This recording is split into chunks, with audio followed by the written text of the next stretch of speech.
Hey, good morning. 7:30 in the morning and it's already steamy out here.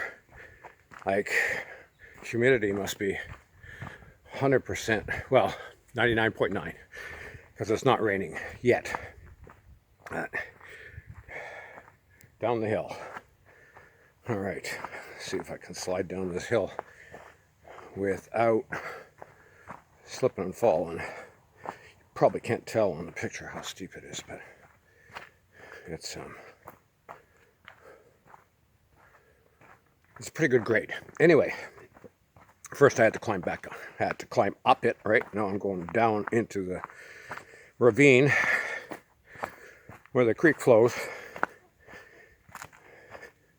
I'll show you the creek in a minute. You're gonna love this.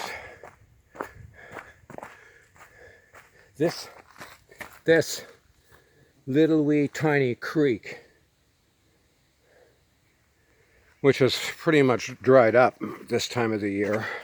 We haven't had any substantial rains in a long time. Anyway, just stepped in the creek. Is responsible for cutting this ravine, right? Over the hundreds of years, maybe even thousands of years, this little creek has cut this ravine and provided this wonderful glade of forest for me to walk through. Isn't that cool? I think so anyway. So what should we talk about today, right? What exactly should we talk about today? Other than the fact that, of course, I'm getting munched by mosquitoes. They're happy I'm here. Sure they are. Anyway, let's see. What should we talk about? Damn mosquitoes. Let's talk about fear and faith, shall we? Both of those things, fear and faith, require you to believe most of the time in the existence of things that are purely in your imagination. Okay, so let me explain that a little bit. Right, I'm not talking about the kind of fear that, say you're walking through the jungle and a tiger jumps out at you, right? Well, your body's immediately flooded with adrenaline and cortisol and you just like are terrified. Not that kind of fear.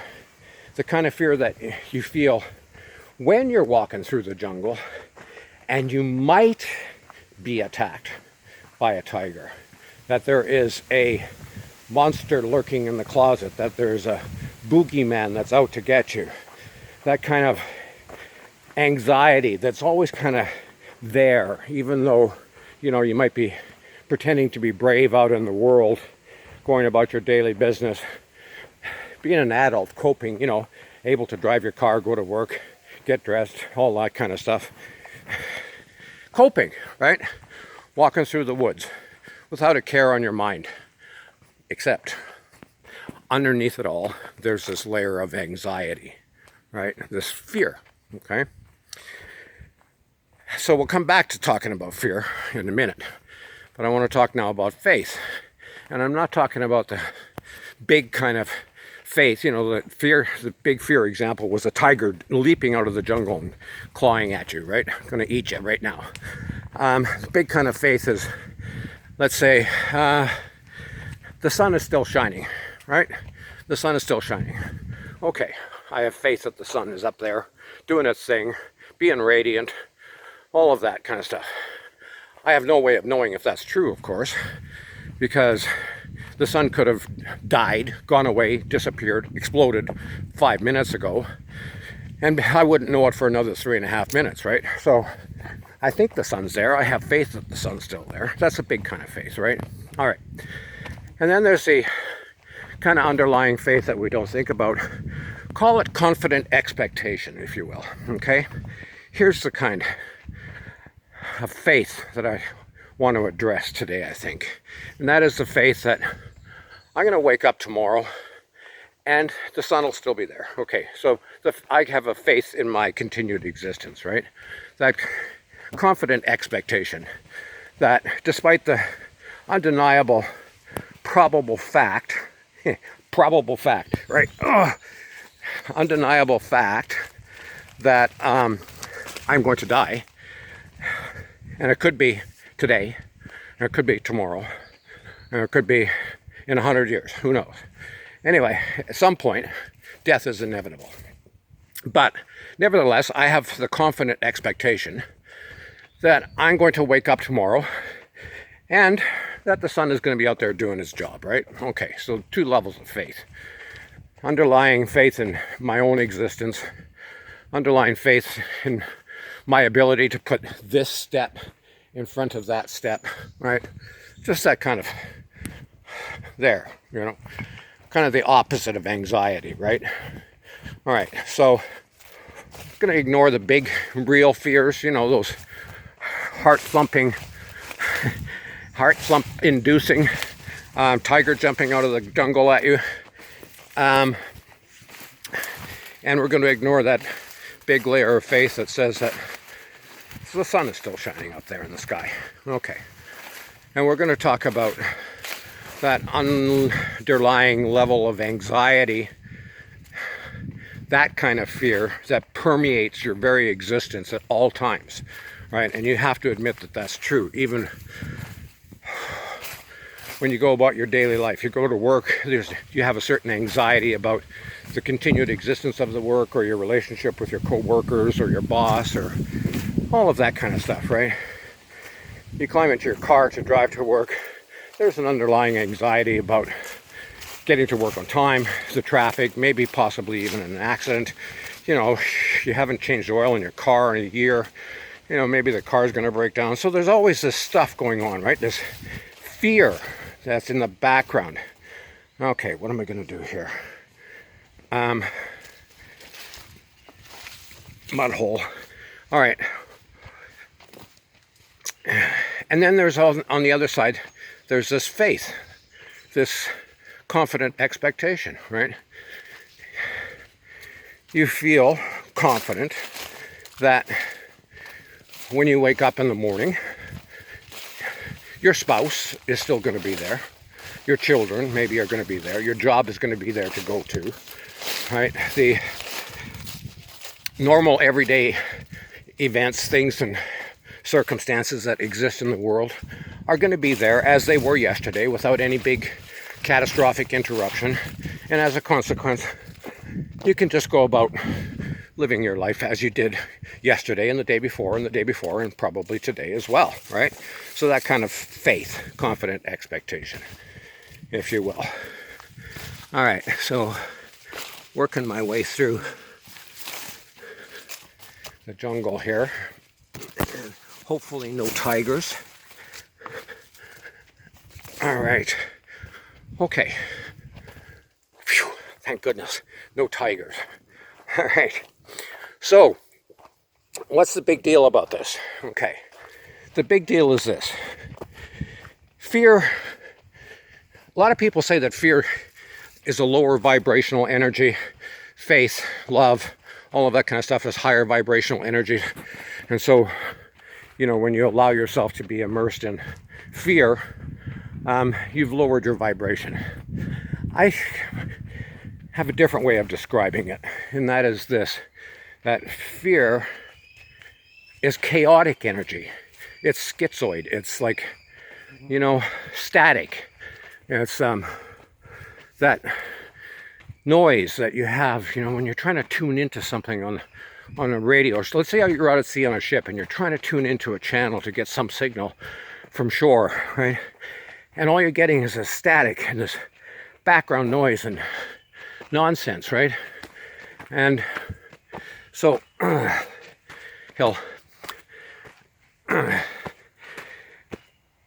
think of fear as being that, like discordancy, right? Discordancy.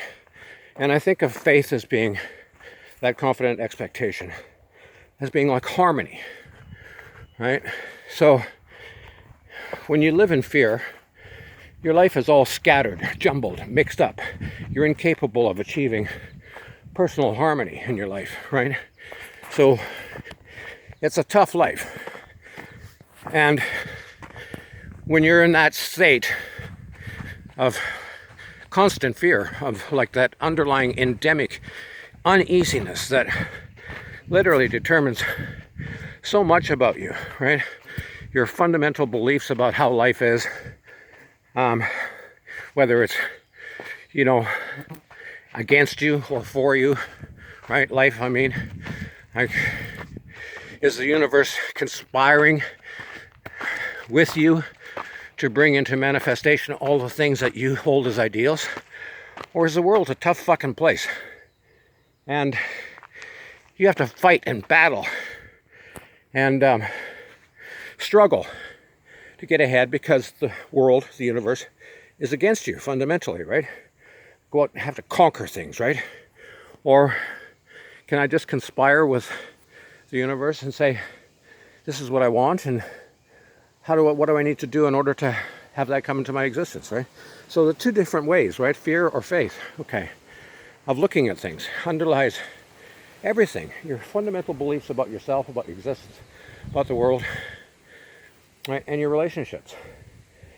Okay, and faith. Okay, that confident expectation. That beautiful, harmonious vibration. That no matter what is going on in the world, no matter what the current events and circumstances of your world are, right? No matter what they are, you have this confident expectation that tomorrow the sun's going to come up, tomorrow you're going to wake up, and tomorrow your life's going to continue on. And more than that, tomorrow is going to be better than today because you planned it that way. You're doing something actively to create a better tomorrow, right?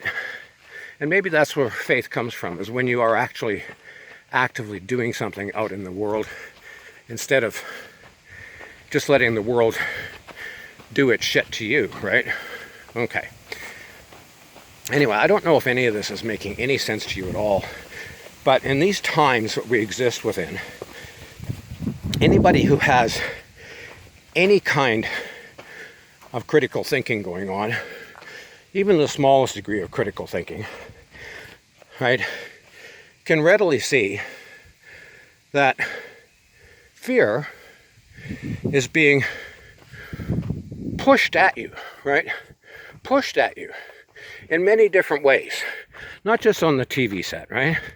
Where they're endlessly counting the dead and not comparing them to anything else, of course. Or screaming about the number of new cases. Or showing you horrific pictures of this or that other thing in order to intentionally, not accidentally, not because they're stupid, not because that's the news and they're just telling you what's going on, but intentionally,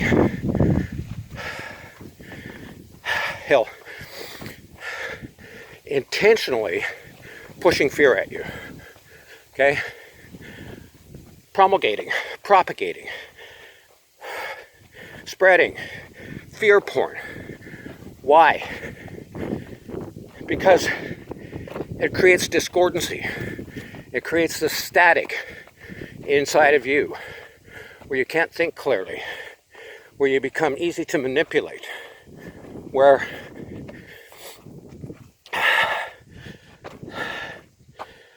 those that have a very clear, firm agenda and they know what they're about and they're bound and determined to impose it upon the world, and that means you, of course, are walking down this path, right?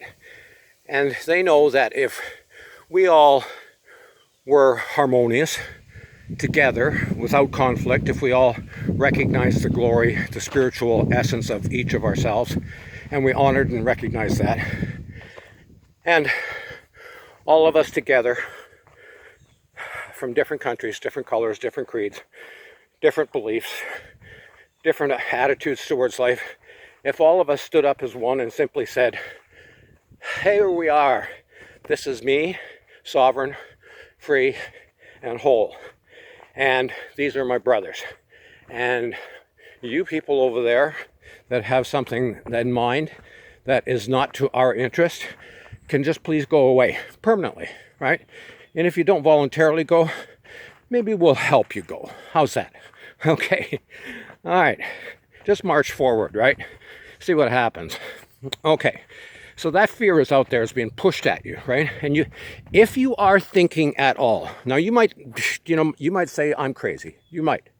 But I'll tell you this, if you are thinking at all and you see what's going on out there in the world, you can tell that there is an agenda to make you afraid, right? To make you afraid, to build this level of anxiety up within you so that you are looking for somebody to say, please give me a fucking pill.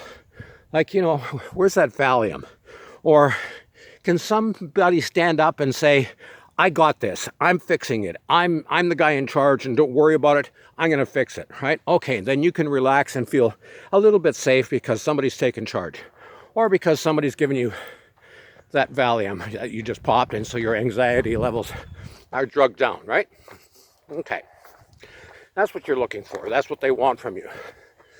That discordancy, that static, so that you don't have a clear mind with critical thoughts flowing through it that is capable of coming to logical decisions about how you go about living your life and how you go about thinking and responding to the information that is out there in the world, right? So if you're always at this high level of anxiety, you can't fucking think. You can't fucking think clearly, that's for sure, right? So that's why they do it. You know that. I'm not telling you something you don't already implicitly know, right? In your heart, at the back of your mind, in your soul, you know that fear disempowers you. And faith, vision, empowers you. You know that, right? I don't have to tell you that. Maybe I do. But you should know that if you don't know that, right? Fear disempowers you. It's just like this, it's like chewing on steel wool, right? That's what fear is. Think about that. How would you like to spend all day, every day, chewing on steel wool? Okay. It's like that, right? All right. So, faith is like sucking back that most delicious smoothie that you've ever had that somebody made for you. And it's like so full of nourishment and so pleasant and flavorful, right? That's what faith is. That's what your confident expectation in your future is. Okay. So I want to encourage you to think about the fact that the universe is vibratory in nature, right? Things that are harmonious cohere, and that's how creation happens, right? Things that are disharmonious or discordant, if you will, break things apart, right? They are destructive. So fear is a discordant vibratory energy, and faith is a harmonious, concordant vibratory energy. So that's why they want you to be fearful, so that you're incapable of thinking critically, so that you're incapable of being creative and contributory, so that you are separated from discordant, from the other fear-based people that are walking around, and you're not walking together with your hearts in alignment with the magnetic energy of your heart reaching out, touching the magnetic energy of their heart, and the two of you walking down the road together, going like, ain't this cool, right? Okay, so they don't want that, right? And you might think this is like some sort of weird conspiracy theory stuff I'm talking about, but I'm telling you, it's true. And all you have to do is look and think. If you are so far gone into the fear porn that you can no longer think clearly, well, God bless you. Maybe someday someone will come along, the great angel of reawakening will come along and slap you on the side of the head with a big flaming sword or something, and cause you to wake up and go like, holy shit, what kind of coma was I walking around in? Maybe you'll just be chaff, right? For the machine that's busy rolling forward, thinking about you as chaff or chattel or sheep, right? Okay, so up to you. Take back your power. Start thinking about all the things that you wish to bring out into the world, the ideals that you hold, right? All that, I mean, the simple things, peace and prosperity for every other human being on the planet, right? All of that kind of good stuff. And then start developing the confident expectation that that's the reality that's going to emerge, right? That this time that we're going through is allowing us to reestablish our ideals, our goals, our values, and that when we all get our heads straight around what we want, where we're going, what our future vision is, then that's what's going to emerge. And all of this noise, confusion, static, and fear is going to dissipate, right? It's just going to go away, and we're going to wake up in a higher dimensional, higher vibrational level world of peace and love and prosperity and all of that kind of stuff. Imagine that, right? And why not imagine that? What's holding you back? Let's get some light on here, so I'm going to close this out, right? What's holding you back from envisioning the highest, bestest possible future for yourself and for the rest of humanity, right? And for the whole world, right? What's holding you back from that, right? And look at that and ask yourself, what's holding you back? Okay, why are you tremulous? Why are you fearful about imagining that, right? What is holding you back? Okay, all right, so get clear about what it is you want. Do one little thing, just one little thing every day to walk towards that, to make that thing, that ideal come true. Just one little thing, right? Every single day, just one little thing. That's all you need to do. One little thing, right? Walk towards that ideal, hold it in mind, and keep walking towards it, right? All right, so, oh, there's a bunny. Oh, you missed him. Here we are, cornfield again. I'm back out to the street after my walk through the woods, and a million mosquito bites. Okay, no tigers, no dengue fever from the mosquito bites, no malaria, no yellow fever, none of that kind of stuff that could have attacked me if I was thinking about it in the woods, right? And had this fear, right? I could have slipped and fallen walking down the hill, hit my head on a rock, a tree could have fallen, smucked me into the ground, killed me dead, right? Oh my God, the world is such a dangerous place. Get over it. Love, faith, okay? Confident expectation. Be creative, be contributory. Hold a vision, go towards that vision. That's what you're here to do. That is what you are here to do on this planet, right? Be creative, be contributory. Everything else is just confusion, noise, distraction, right? Get clear about who you are, and where you are going. That's it. Ciao for now. Thanks. Love you all. Bye.